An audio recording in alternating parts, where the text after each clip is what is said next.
Саламатсыздар ма? Менің аты жөнім Нұртаева Сандуғаш Жолдасбекқызы. Номер 5 мектеп гимназиясының химия пәні мұғалімі, педагог зерттеуші. Сіздердің назарларыңызға 9 сыныптарға арналған химия ағылшын тілі әлемінде таңдау курсының авторлық бағдарламасы. Бағдарламаның мақсаты оқушылардың білімін, ой-өрісін дамыту үшін химия пәнінің терминологиясын қазақ тілімен бірге ағылшын тілінде меңгерту.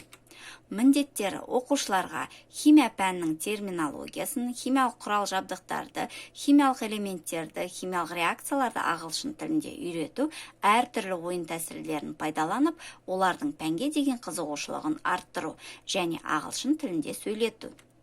Курстың мазмұны 3 тараудан тұрады. Бірінші тарау ион алмасу реакциялары 4 сағат, екінші тарау бейметалдар 12 сағат, үшінші тарау металдар 18 сағаттан тұрады. Күтілетін нәтиже химиялық элементтердің атауларын ағылшын тілінде үйрету, электролиттер туралы білімді ағылшын тілінде үйрету, металдарды түсіндіру, металдар туралы білімді ағылшын тілінде үйрету, химиялық таңбаларды жазып, оларды ағылшын тілінде айта алу, химиялық есептерді шығарып, оларды ағылшын тілінде айта алу. Пәнді меңгеру деңгейіне қойылатын талаптар. Оқушылардың білуі тиіс. Химиялық терминдер мен ұғымдардың ағылшынша сөздігін, химиялық құрал жабдықтардың ағылшынша сөздігін, химиялық элементтердің ағылшынша атауларын, химиялық қосылыстардың ағылшынша атауларын, химиялық есептерді шығару жолдарын ағылшынша түсіндіре алуы тиіс. Оқушылардың меңгеруі тиіс.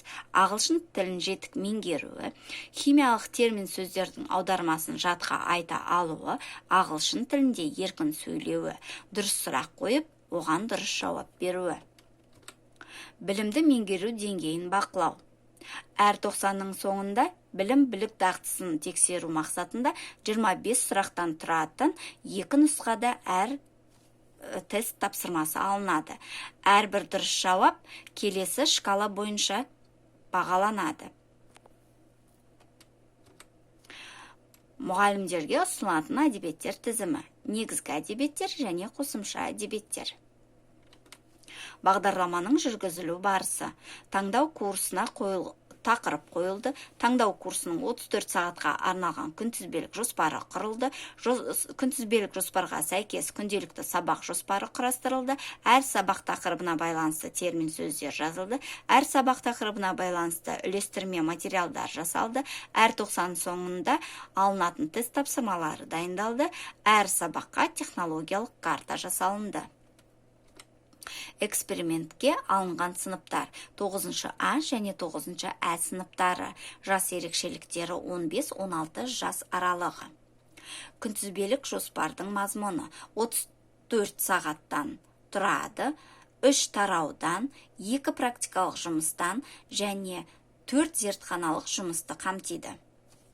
Толық нұсқасы.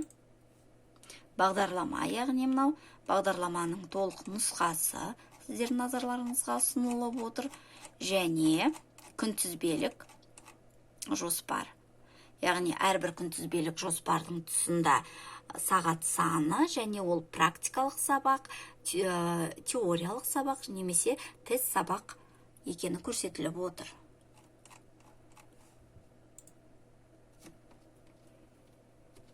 Келесі, экспериментке қатысушы сыныптардың сабақ кезіндегі сурет түсірілімінен үзінділері. Химия пәнінен дайындалған терминдік сөздер мен көрнекі құралдар, яғни толық нұсқасын көрсетіп өтейін. Терминологиялық минимум. Терминологиялық минимумды жасаған кезімізде ағылшынша термин беріледі. Ол терминнің қазақша аудармасы, сол терминге байланысты сұрақ қою конструкциясы және оған жауап беру конструкциясы.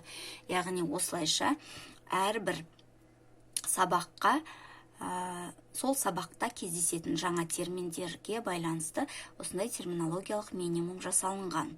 Міне бұл жерде 34 сағатқа арналған терминологиялық минимум.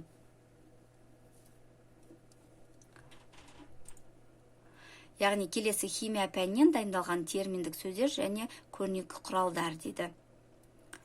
Сіздердің назарларыңызға енді міне терминологиялық минимум.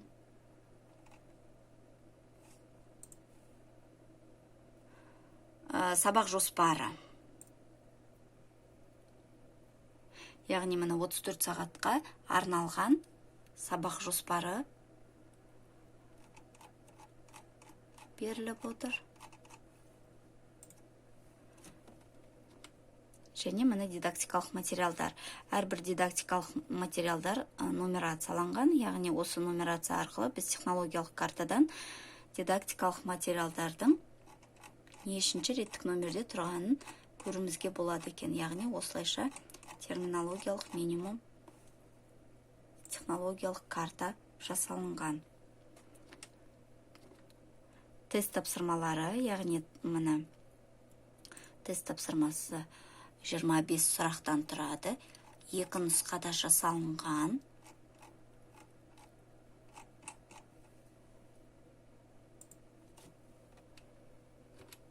Келесі әрбір 90 соңында тест тапсырмаларының нәтижесіне байланысты осындай мониторинг тұрғызамыз. Яғни сіздердің назарларыңызға 1, 2, 3 және 4 90 бойынша тест қорытындысының мониторингісі берілген.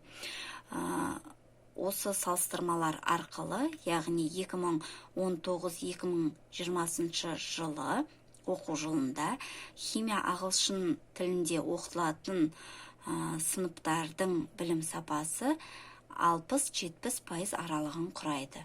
Ол өте жақсы көрсеткіш. Енді келесі мынау 2018-2019 оқу жылында мен дәл осындай оқу бағдарламасымен 8 сыныптарға арналған авторлық бағдарламаны республика деңгейінде қорғап, 1 дәрежелі дипломға ие болдым.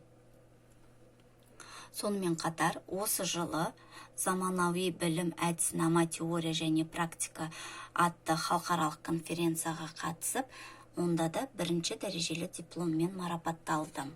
Сол кездегі менің жасаған жұмыстарымның, яғни авторлық бағдарламалардың кітапшаларынан үзінділер көрсетіп жатырмын сіздерге. Осындай жетістікке ие болғанмын. Тыңдағандарыңызға көп-көп рахмет. Хош, сау болыңыздар.